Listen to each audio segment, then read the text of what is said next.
So I just give love and kisses to both of them because they have to put up with me when no one else would. So I also want to give out shout outs to, and I say that because the kids are always saying, Miss Ingram, those are shout outs, to some of the places I started with. The Scott Joplin House, Sabayet Community Center, Roosevelt High School, St. Louis Public Library, including Shafley, because they were one of the persons that allowed me to be there the longest. The Sanctuary Community Center, Salon 53.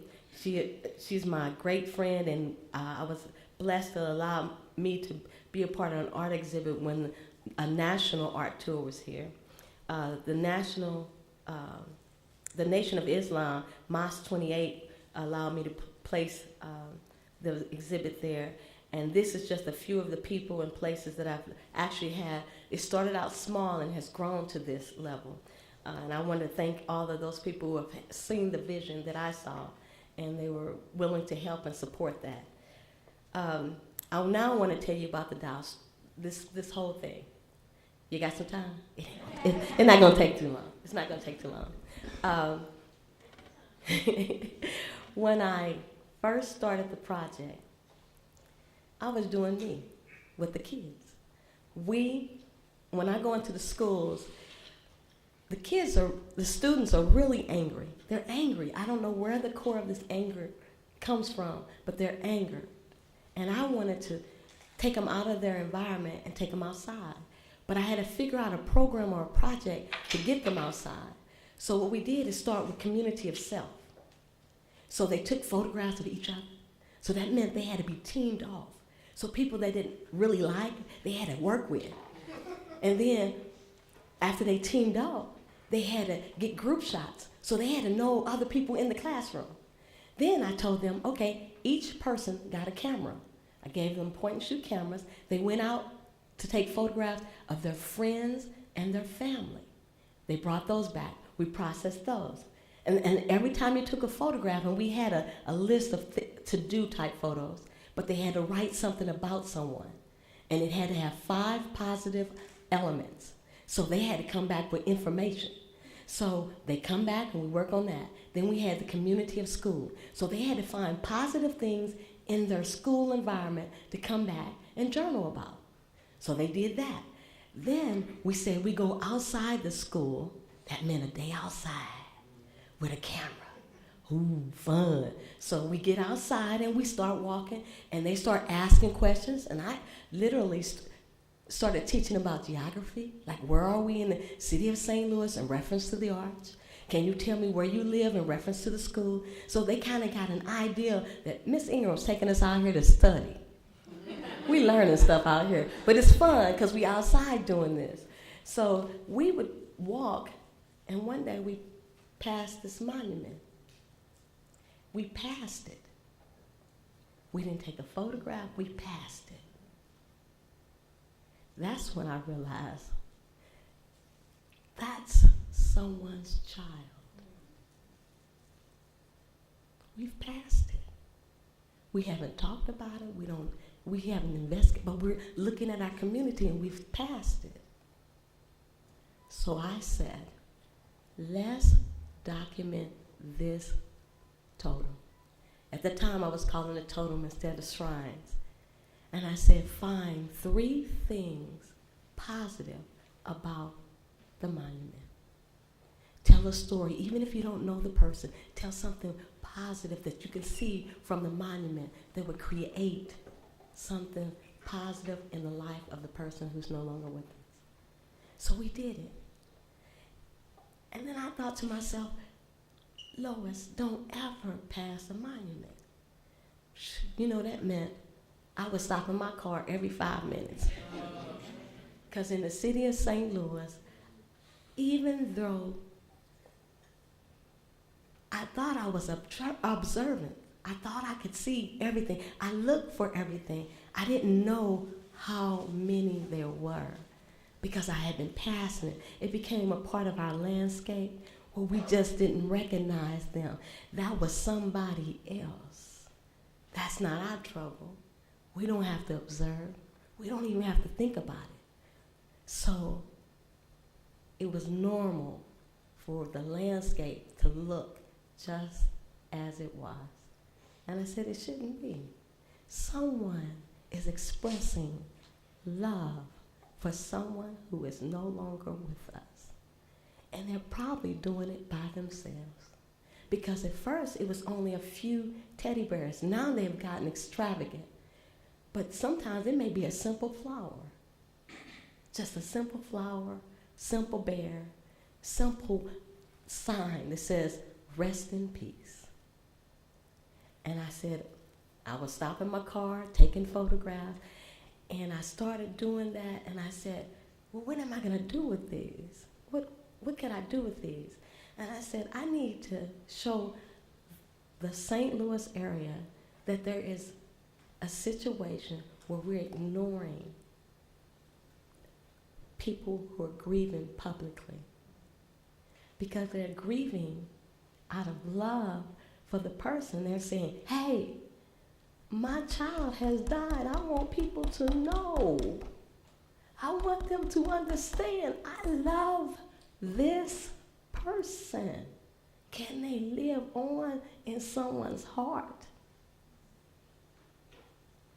And that's where the journey really started. And I was able to get some help with the peace portion of it with the Kresge Foundation. I submitted a program to them that dealt with creating peace flags and banners and talking about conflict resolution with students while using photography. And they were able to give me funding for that. As long as it wasn't on gun violence or anything like that, I think that worked for them.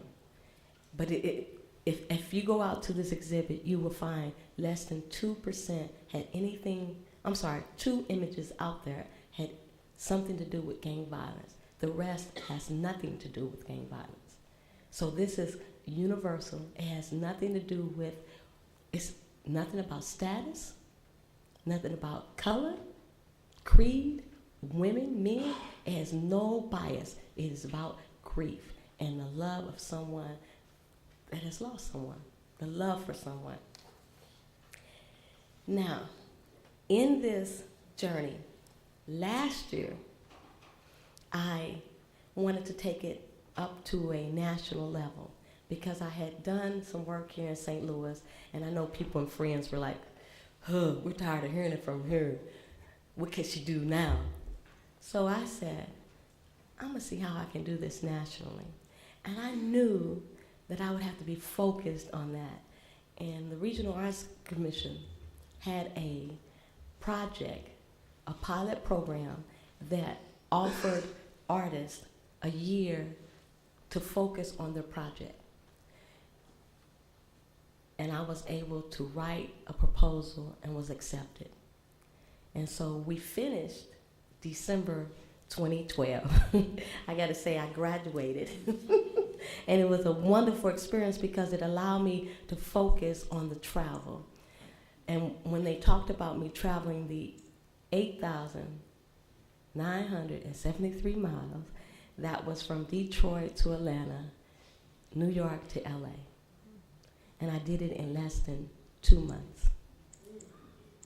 So that meant a lot of my time was dedicated to this project in a condensed package.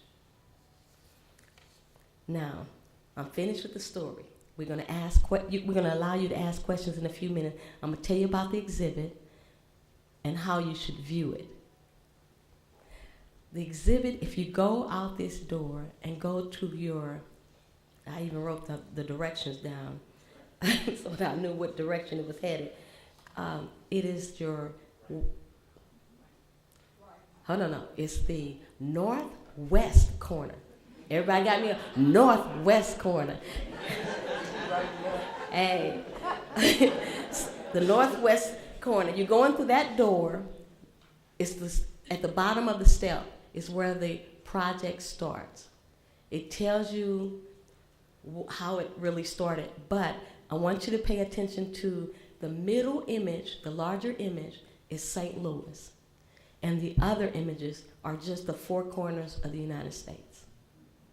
Then you go into a section that's black and white. The black and white is a description of, it's a metaphor for how the community viewed the monuments in my eyes. They viewed them as part of a landscape, so they're black and white. We did not see them for the brilliant colors, the artistic value, the creativity that is involved with those monuments. We saw them as something that was an eyesore, or as something that was not normal. I mean, it was normal. It was something that happened to them, those people over there. But it happens all over the world, all over the world. I was in Cuba, there was a monument. So I know it happens all over the world. Then you're gonna get to the section with all of St. Louis. So there's a section for St. Louis, and then you're gonna pass that section, and it's another color section for the United States. So there is catalogs, you can look and see which part of the state.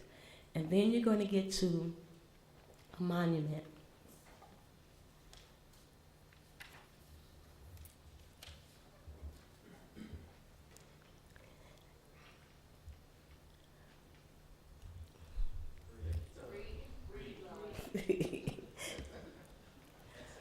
My mom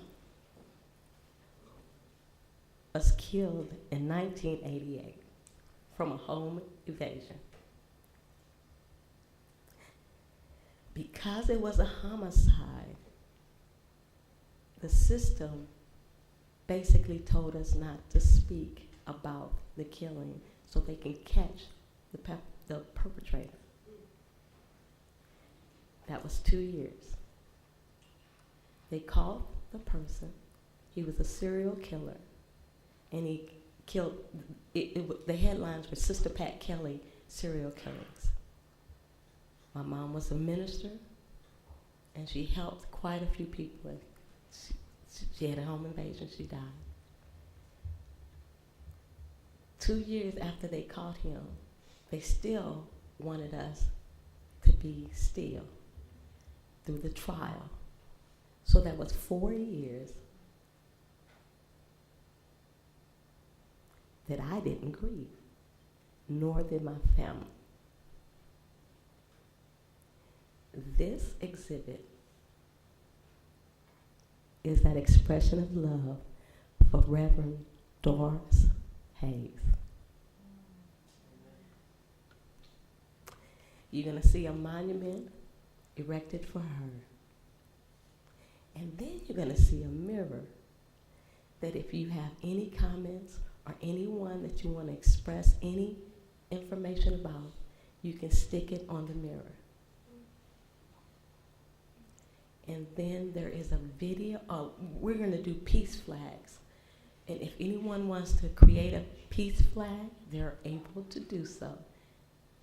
The peace flag room is gonna be the AT&T room, but it's a quiet place. You can create whatever brings peace to you. You can write about it, draw it, sketch it. If the color blue is your favorite color and it brings peace to you, the whole thing can be in blue. It's not about, oh, I can't do this. It's about expressing peace the way you think you can show it. We have stencils, everything is back there. They're gonna work with you. And then we're gonna hang those banners as part of the exhibit, so you'll see these white banners that has nothing on it, because you have an opportunity to hang with me. This is a community project, and I want you all involved. And then after that, there's a video that just gives you some stories, and there were so many stories that I have to produce a book. And hopefully the book will come out in March or April. But it was so many stories. I traveled the United States and met people, stayed in people's home I had never met in my life. But they had lost someone, and they wanted to hear the story of how I was documenting it. And they welcomed me with open arms. So you're able to have the video, but I need this one huge favor. I need you to fill out the survey.